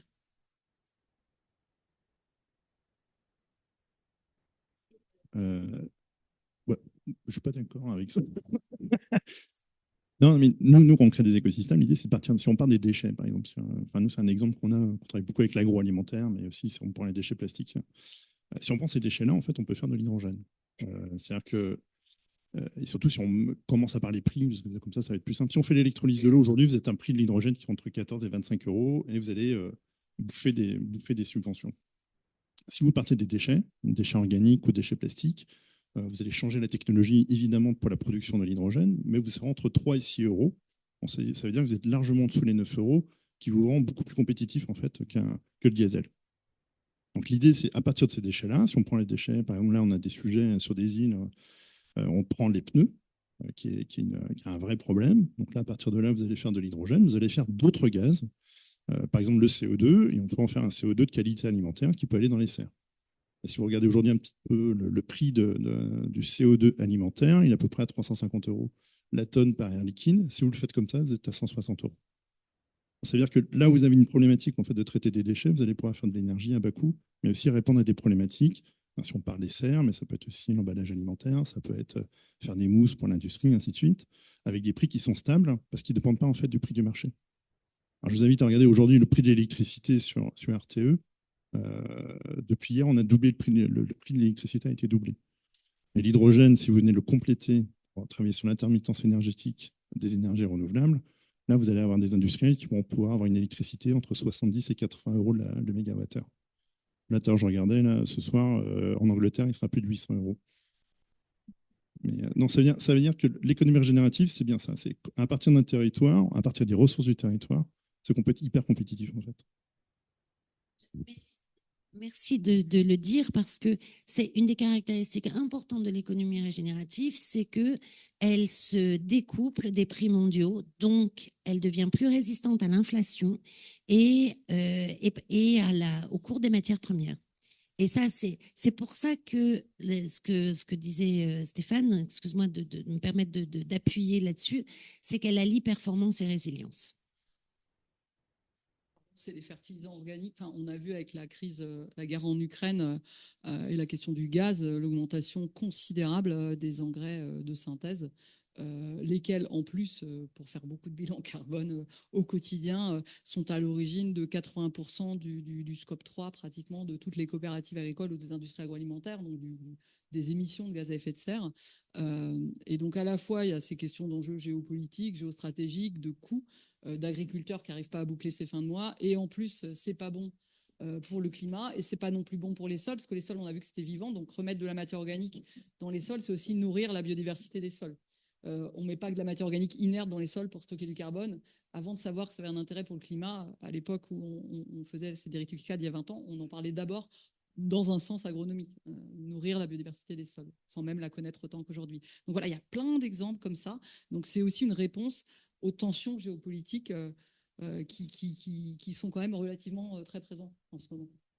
Si je 10 secondes pour répondre à cette question sur le vocabulaire et le langage, justement, sur cet aspect régénératif, puisque on est justement sur une économie régénérative, et là, on vient d'avoir des exemples de son existence et de sa faisabilité. Au-delà de ça, quand on parle d'organisation à visée régénérative ou d'entreprise à visée régénérative, encore une fois, il faut regarder ça sous le prisme de beaucoup d'humilité, parce que c'est encore très anthropocentré. Il faut regarder humilité et humanité, c'est-à-dire qu'on peut créer les conditions d'épanouissement du vivant en tant qu'être humain. Mais en soi, nous, on ne va pas faire beaucoup plus. Et il faut aussi justement accepter ce laisser-faire, et c'est ce qu'on vise aussi à travers ces documents, c'est de faire comprendre qu'il faut atteindre l'ensemble de ces dispositifs, mais il faut garder toute son humilité pour la mise en œuvre, c'est-à-dire qu'à un moment donné, il faut aussi savoir lâcher parce que le vivant est bien plus puissant que nous et il faut lui donner toutes ses compétences. On repose sur sa capacité à s'auto-renouveler. Juste un point en rebond là-dessus aussi sur ce que vous venez de dire sur le terme régénératif. Est-ce qu'il fait peur? Est-ce qu'il est pérenne? Alors, moi, il y a un point qui me paraît fondamental, c'est que aujourd'hui, il est utilisé, il est voire dévoyé. C'est-à-dire que tout un tas d'entreprises, d'organisations utilisent ce terme. Il y a un marketing autour du régénératif. Donc, clairement, il est là, le terme est utilisé. Et je pense qu'il était essentiel de clarifier d'où ce guide, ce référentiel. Et avec cette ambition internationale dont tu parlais, Élise, de leadership français, qui me paraît aussi fondamental, de pouvoir prendre position et de clarifier ce que c'est le régénératif. Et à partir de là, il sera pérenne. Mais effectivement, aujourd'hui, il y a un risque de dévoiement qui me paraît aussi important. Une dernière question.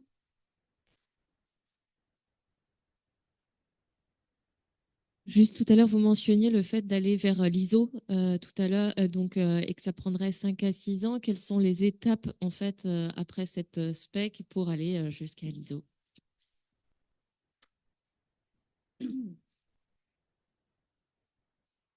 Alors là, ça va être une chouette étape. C'est un super projet de passer à l'ISO, de transformer un document français élaboré à la fois rapidement, et même s'il repose, comme vous l'avez dit, sur une réflexion déjà de plusieurs années, sur beaucoup de pratiques. Passer à l'ISO. Donc, passer à l'ISO, ça veut dire passer à faire un document, une norme volontaire ISO, avec potentiellement jusqu'à 160 pays qui sont impliqués. C'est rare qu'il y ait 160 pays, mais on peut tout de suite se retrouver à 50, 60 pays. On vient de publier, là, à Pilotage français, des normes ISO sur l'économie circulaire. Une première norme notamment sur les principes et des actions sur l'économie circulaire. Voilà, c'était 75 pays impliqués, jusqu'à 300 personnes dans des réunions parfois. Enfin, c'est un challenge et donc ça doit se préparer. Si on veut que ça marche, il faut que ça se prépare. Donc il y a forcément une étape de préparation, surtout si, comme je l'entends, on a envie que ce soit un pilotage français et que ce document de base soit la base de cette future norme ISO. Il y a vraiment une première étape de travail de coordination au niveau français, d'identifier nos alliés au niveau après international pour pouvoir après préparer une proposition française donc de normes ISO qui sont ensuite élaborées. L'élaboration elle-même, ça va être 3 ans. Mais pour que ça marche, il faut qu'il y ait cette phase-là ici de coordination, d'identification des alliés, de la proposition de son champ particulier, de définir aussi où à l'ISO, alors je ne vais pas rentrer dans les détails techniques, mais dans quelle structure ISO, avec quel partenaire ISO il faut travailler. Et voilà, ça, je ne peux pas en dire plus là pour l'instant, il va falloir qu'on avance là-dessus, mais ça va être génial.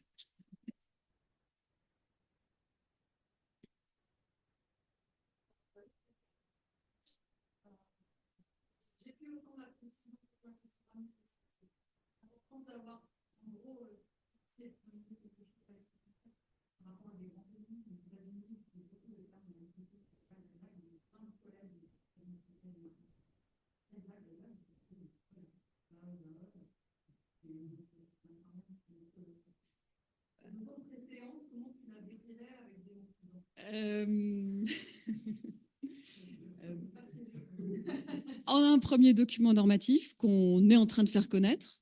C'est l'une des premières étapes. Et donc, voilà, on va commencer comme ça, le traduire, le faire connaître également,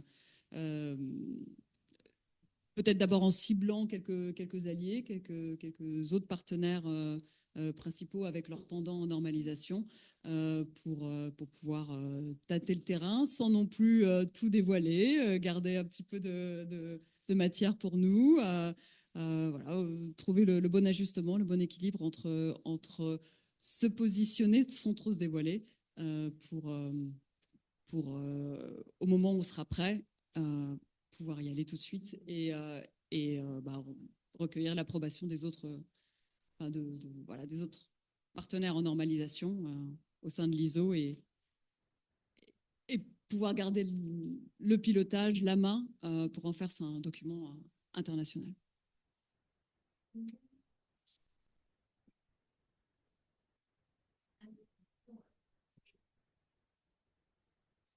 Les cloches de Saint-Germain ont sonné midi. Vraiment, c'était.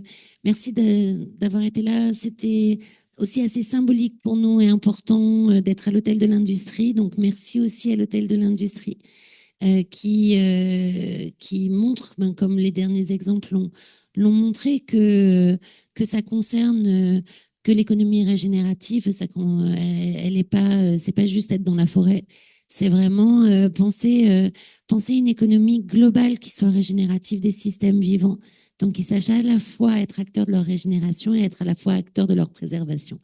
Donc, vraiment, merci à tous. Et puis, j'espère que ça vous aura inspiré et qu'on pourra faire connaître cette démarche et lui donner toute l'ampleur.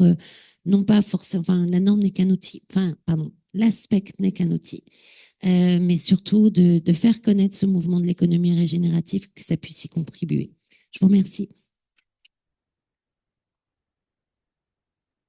Allez, au revoir.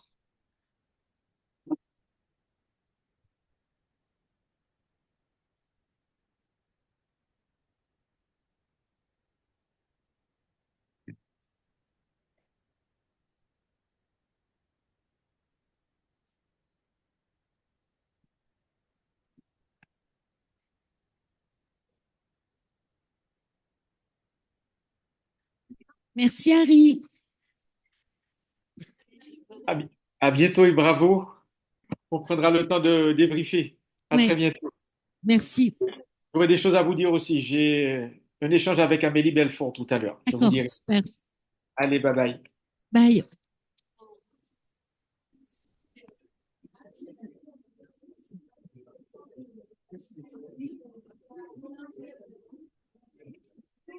Je te remercie, c'était super. C'est vrai.